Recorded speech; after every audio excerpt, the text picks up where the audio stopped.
Assalamualaikum warahmatullahi wabarakatuh. Welcome back to my channel. Saat ini saya berada di area kolam ikan, khususnya ikan lele ya.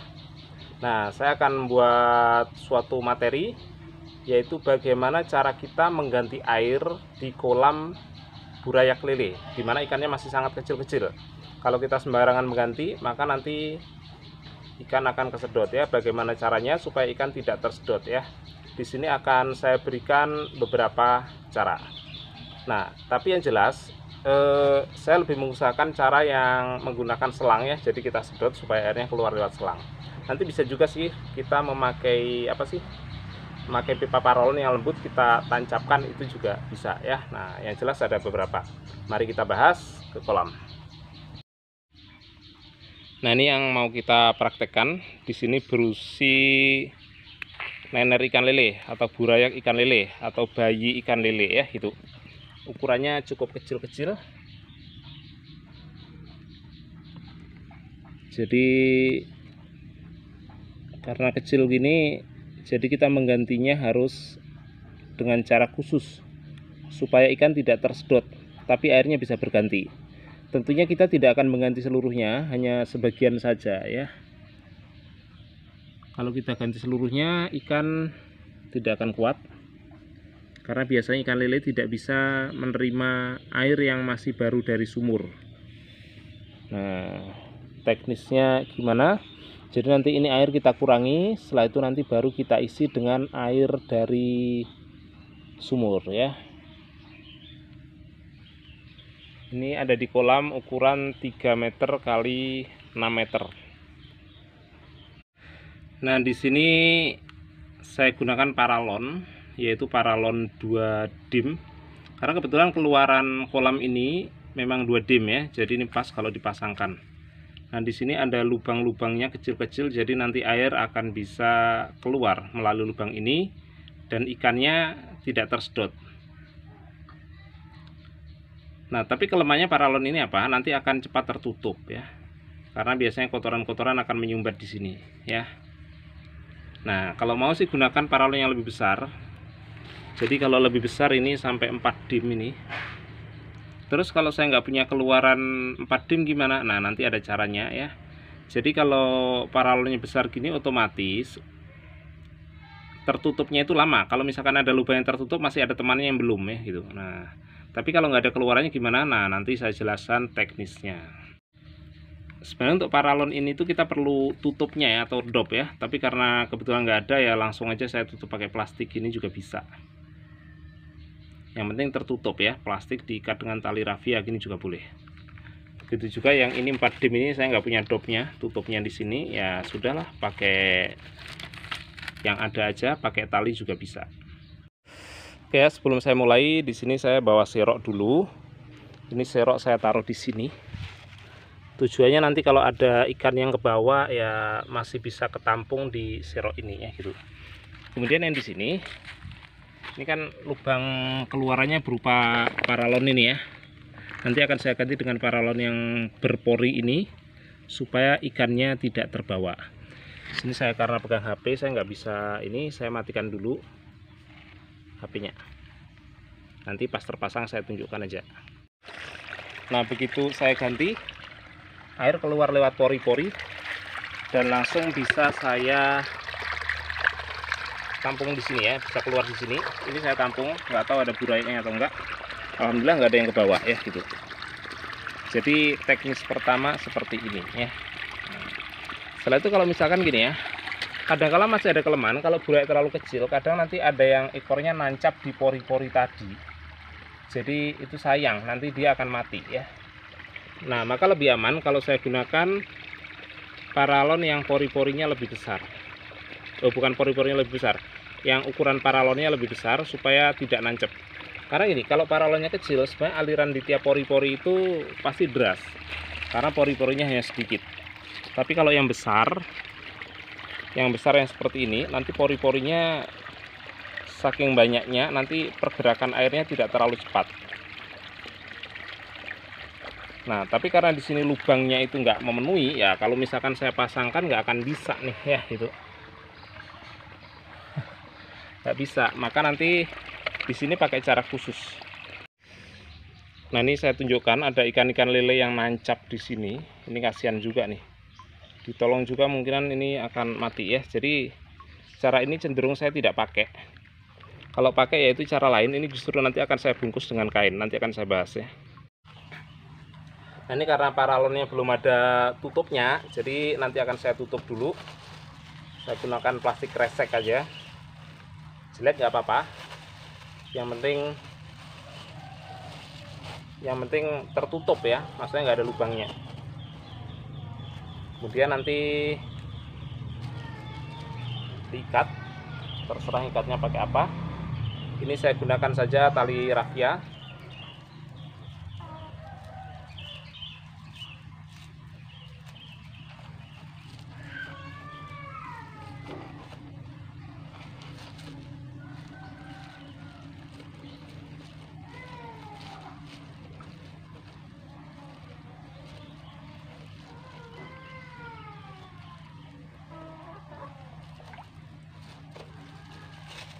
Nah, jadi seperti ini ya gitu.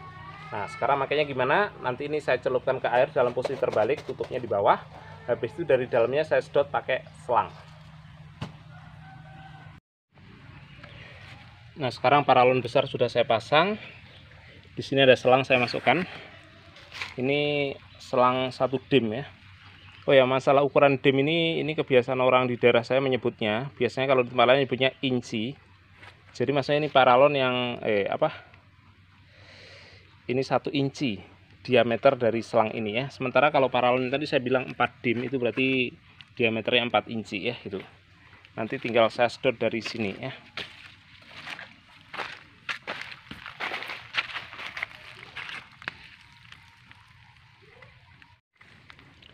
Nah, ini setelah saya sedot airnya keluar.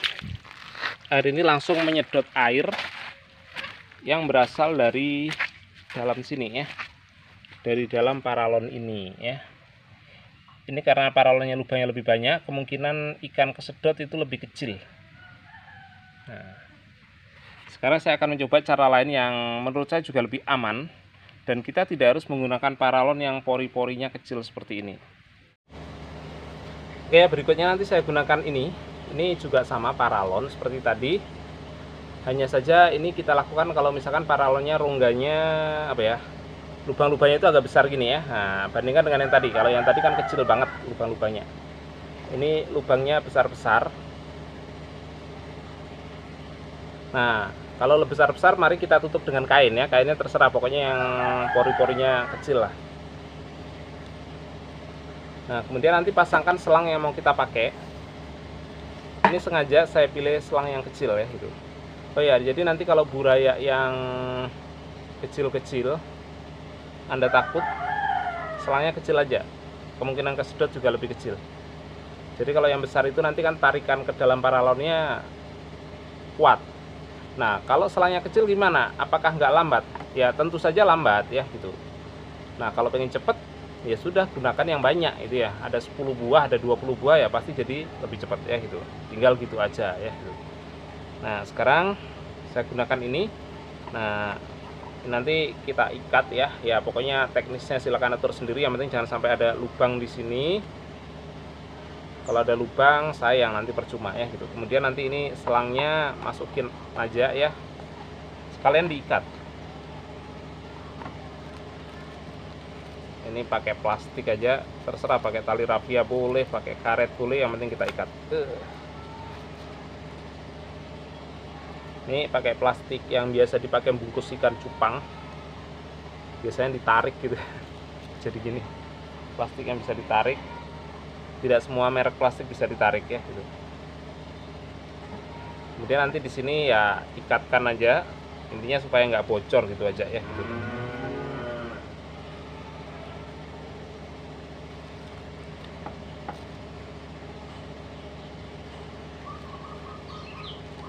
Nah, gini ya. Ini kita ikatkan. Oh, ini rupanya masih ada lubang yang agak bahaya nih.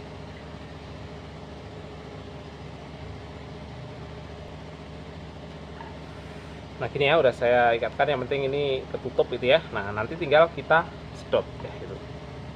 Nah, Gimana kalau misalkan kita nggak punya paralon lubang gini ya gitu. Itu terserah, pakai ini bisa botol air mineral, nanti tinggal kita lubangi yang banyak aja ya, lubangi pakai solder atau pakai paku panas atau kawat panas nanti bisa ya gitu. Jadi seperti itu. Nah, jadi kalau pakai kain ini walaupun lubangnya agak besar-besar pun nggak masalah, maksudnya lubang paralonnya ya, atau lubang botol plastiknya agak besar pun nggak masalah ya, karena nanti kita tutup dengan kain yang pori-porinya tentunya jauh lebih kecil ya. Nah, sekarang kita coba ini untuk menyedot. Nah, ini paralon sudah kita masukkan, dan ini kondisinya kita baringkan aja jadi aman. Jadi nanti tujuannya supaya semua pori-pori paralon berfungsi ya. Langsung aja kita tarik pakai selang. Selangnya kecil jadi nyedotnya jauh lebih mudah ya. Ini akan saya sedot ya, air mengalir. Dan langsung menyedot dari dalam paralon yang sudah kita tutup dengan kain tadi ya. Kemudian cara terakhir ya, sebenarnya masih ada cara-cara lain, tapi ini cara terakhir yang saya bahas di video ini. Cara terakhir, saya tumpuk batako seperti ini. Kemudian di sini saya sediakan serok yang ya cukup halus lah. Pastikan seroknya tidak ada cacat lubang.